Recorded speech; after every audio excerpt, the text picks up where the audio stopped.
Bonjour à tous. Ce mardi et mercredi ont vu le retour de la Ligue des Champions avec le début de l'édition 2020-2021 et la première journée de la phase de poule. La rédaction de Foot Mercato vous a concocté son équipe type après les premiers matchs de la plus prestigieuse des compétitions européennes. Dans les buts, nous avons choisi de mettre à l'honneur le gardien de Krasnodar, Matiev Safonov. Le jeune russe de 21 ans a écœuré les attaquants du Stade Rennais mardi soir en réalisant pas moins de 6 parades. Il a également failli arrêter le pénalty de Guirassy et Safonov et les siens ont fini par être récompensés en décrochant le nul 1 partout au Roazhon Park. On passe à la défense avec au poste d'arrière gauche le latéral de Leipzig, Angelino. L'Espagnol a été le grand artisan de la victoire des Allemands contre Istanbul Başakşehir. Il a inscrit un doublé en 5 minutes et aurait même pu marquer un troisième but en première période. Une partition parfaite pour Angelino avec en prime un petit bijou en guise de première réalisation.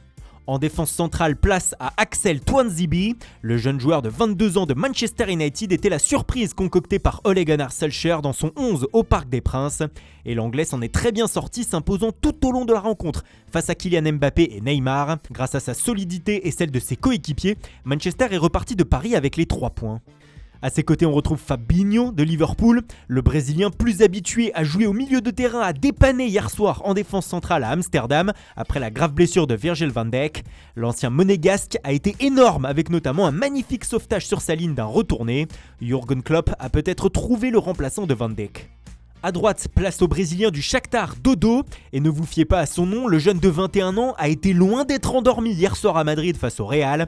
En première période, il a mis dans sa poche le jeune Rodrigo qui a été finalement remplacé à la mi-temps. Même si Vinicius Junior l'a mis plus en difficulté en seconde période, Dodo a montré de belles qualités de contre-attaquant. À revoir et vite. On passe au milieu de terrain avec un champion du monde, Corentin Tolisso. Titulaire hier soir contre l'Atlético, le français du Bayern a rayonné dans l'entrejeu. Du jeu vers l'avant, de l'engagement et surtout un but exceptionnel pour mettre les Bavarois à l'abri en deuxième période. Du très grand Tolisso que Flick a dû aimer hier soir. A ses côtés, un deuxième joueur du Shakhtar avec Marcos Antonio. Il a été la véritable plaque tournante des Ukrainiens à Madrid hier soir. En première mi-temps, sa qualité de passe a régalé ses attaquants et fait la différence. En seconde période, son impact dans les duels a fait gagner de précieux ballons à son équipe qui est repartie avec la victoire de Valdebebas. En pointe haute de ce milieu, on retrouve Alejandro Di Papu Gomez.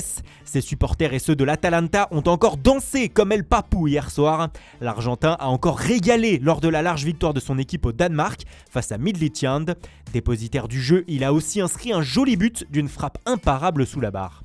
En attaque sur le côté gauche, nous avons choisi de placer Kingsley Coman. Le français titularisé par Flick et qui avait la pression a répondu présent contre l'Atlético. Des accélérations fulgurantes, des dribbles et surtout 2 superbes buts, dont le deuxième où l'on a eu mal au rein pour le pauvre Felipe. Du grand Coman qui va devoir confirmer. Dans l'axe, on retrouve le sauveur de l'Inter hier contre Mönchengladbach, Romelu Lukaku. Le Belge a encore une fois été auteur d'un doublé et d'un doublé qui compte. Mené 2-1 à quelques minutes de la fin, les Lombards s'en sont remis à leur attaquant pour arracher le nul de partout. Toujours bien placé, l'ancien mancunien a encore prouvé qu'il avait l'instinct du buteur. Et enfin, pour accompagner ce duo d'attaque, un troisième joueur du Shakhtar avec Tete. Le Brésilien a fait vivre un enfer à son compatriote Marcelo. Des accélérations et des dribbles en cascade et surtout l'ouverture du score pour son club. Il est aussi impliqué sur les 2 autres buts de son équipe et aurait même pu en marquer 1 ou 2 de plus avec un peu plus de réussite. Voilà pour notre équipe type de la première journée, dites-nous dans les commentaires ce que vous en pensez et si vous voyez d'autres joueurs qui auraient pu en faire partie. On se donne rendez-vous dès demain matin sur notre chaîne pour une nouvelle revue de presse.